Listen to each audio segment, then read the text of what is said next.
about where to invest. A year ago, or 2 years probably, I don't remember exactly the date, in a seminar on our petroleum fund, not being a brilliant economist, not holding any master's degree or PhD in economics, having not graduated from Stanford or from the Royal University of Law and Economics of Phnom Penh, I offer only a very modest, simplistic option for our government. And that was, and I guaranteed a 100% return through my investment strategy. The whole audience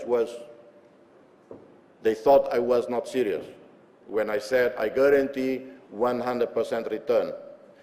And I said, we must use now the petroleum fund aggressively to invest, not abroad, in equities, portfolios abroad, but in the country.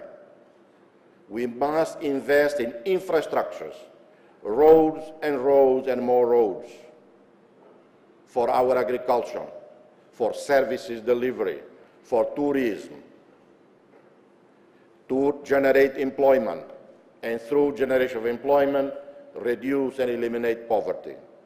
We must invest seriously in education, in health. Huge investment, serious investment today in education, in you, in the children, in the youth. More assistance to universities or to elementary level, secondary level. More investment in science and technology research, in medicine. Will harvest 100% return 20 years from now. That's what, fortunately, the Prime Minister, my Prime Minister, agrees. This is what is contained in his strategic development vision and plan. And that's what we are going to start doing next year. In 2011, we begin our massive investment over 5 years, 10 years, 20 years. And we then create solid foundation of peace, solid foundations of democracy, because democracy, peace are very much dependent on economic development, on progress, on poverty elimination. And last but not least, a word about how we reconcile with our neighbor, the Republic of Indonesia. As you know, probably those of you who have studied, we were invaded and occupied for 24 years by the Indonesian army. Out of a population of 800,000 only in 1975, 200,000 lost their lives. Statistically, proportionally, you can compare with Cambodia.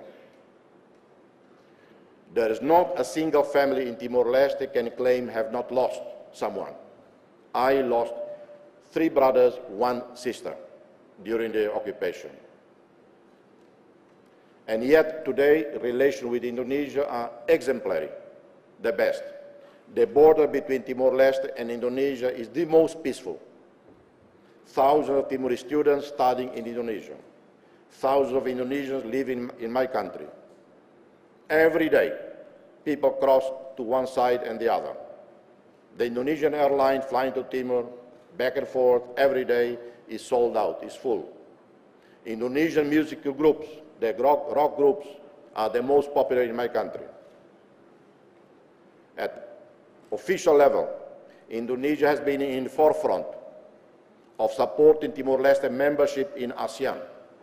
They even assigned a senior diplomat to guide us, to help us in our membership accession. And this has been possible only because we said, after the referendum in '99, we must leave the past in the past. We are now free. We must look ahead.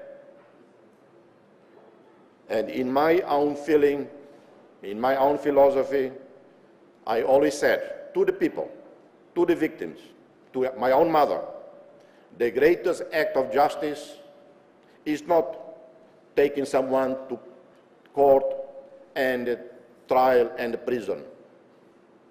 That is an act of justice. Sometimes it's absolutely necessary. But for me, the greatest act of justice is that today we are free. The gravest injustice done to the people of East Timor for 24 years, with international complicity, is that today we are free. Indonesians free themselves from their dictatorship. Because they free themselves from their dictatorship, we are free. The Indonesian people contributed to it.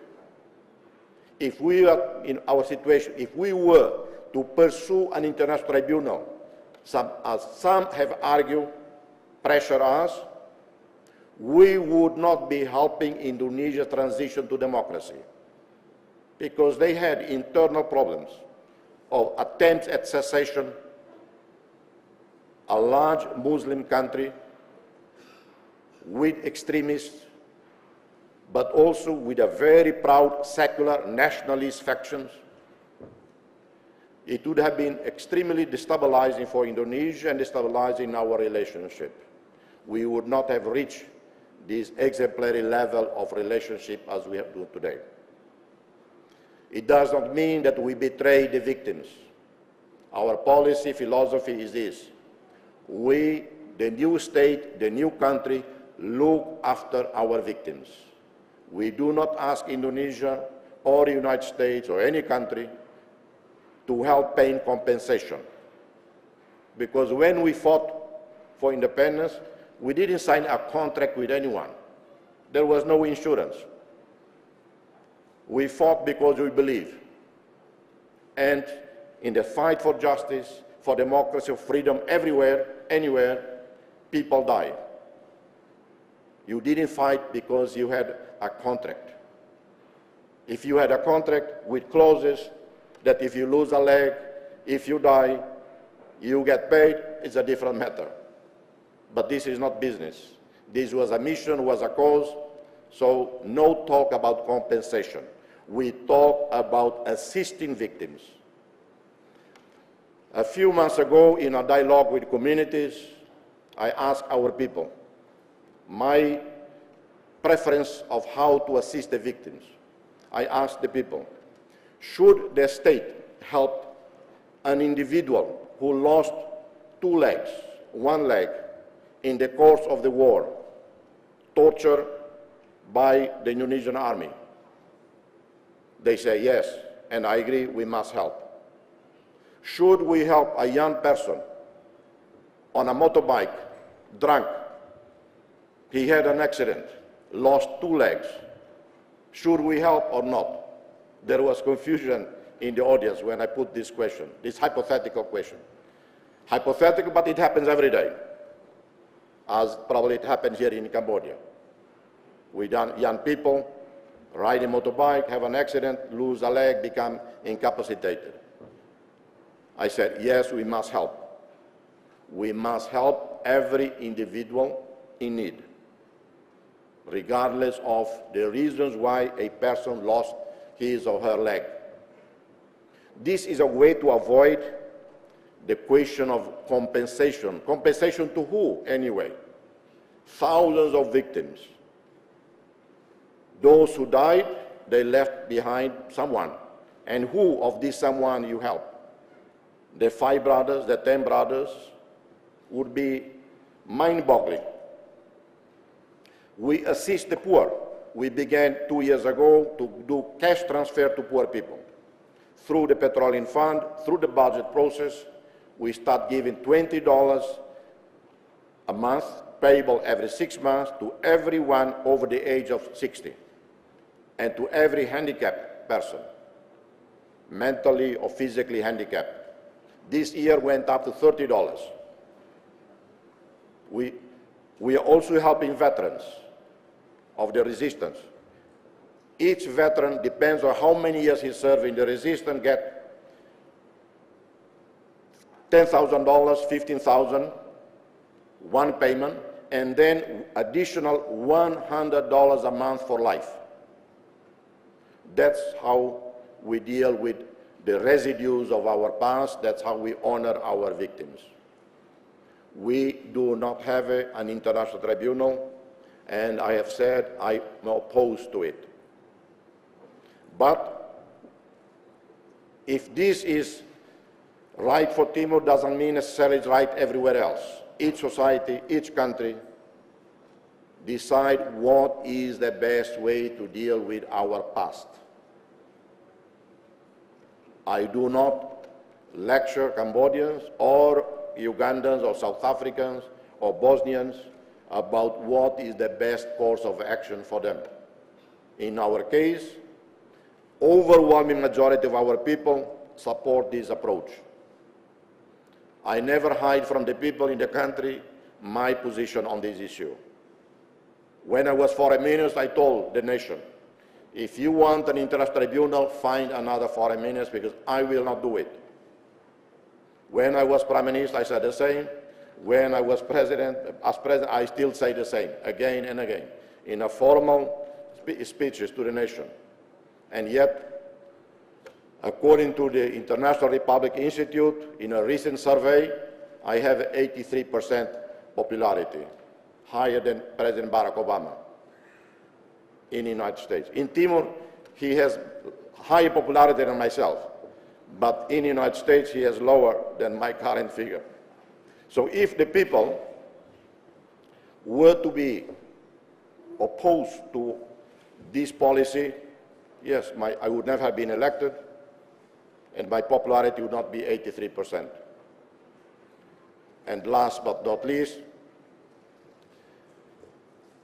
to our friends in Cambodia, to our friends in the region, in ASEAN, in particular to the government, my most sincere appreciation for the warm welcome accorded to me and my delegation since we came here with Dr. Uwe of the International Peace Foundation and his staff. This has been a great experience, not only in Cambodia, but in all other countries I have participated. I'm humbled by your experience in Cambodia, by the success, the progress I have seen and have watched, by the tolerance, by the climate of peace, stability in this country. So for me, it has been a great positive experience. Meeting with Prime Minister Hun Sen the other day, I was very grateful how he was so blunt, so forthcoming, eloquent in supporting Timor-Leste membership in ASEAN. He said emphatically, Timor-Leste is a Southeast Asian country, so it must join ASEAN. And he said, if Indonesia itself actively support Timor-Leste, why shouldn't other countries support Timor-Leste joining ASEAN?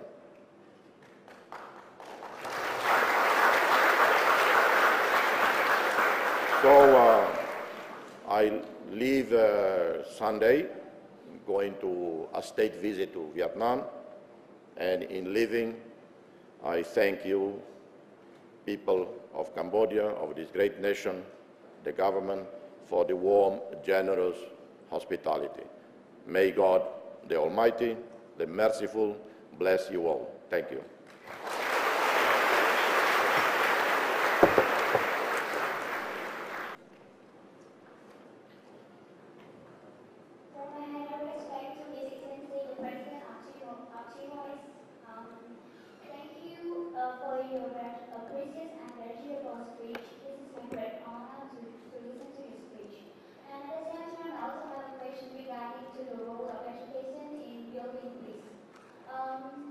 During your visit to Cambodia, you have been to 3 universities.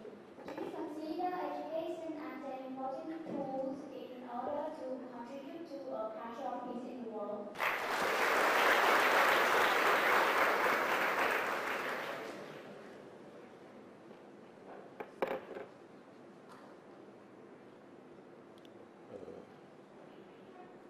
Two more questions, or just one?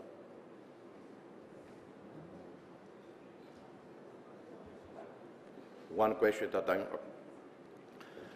Absolutely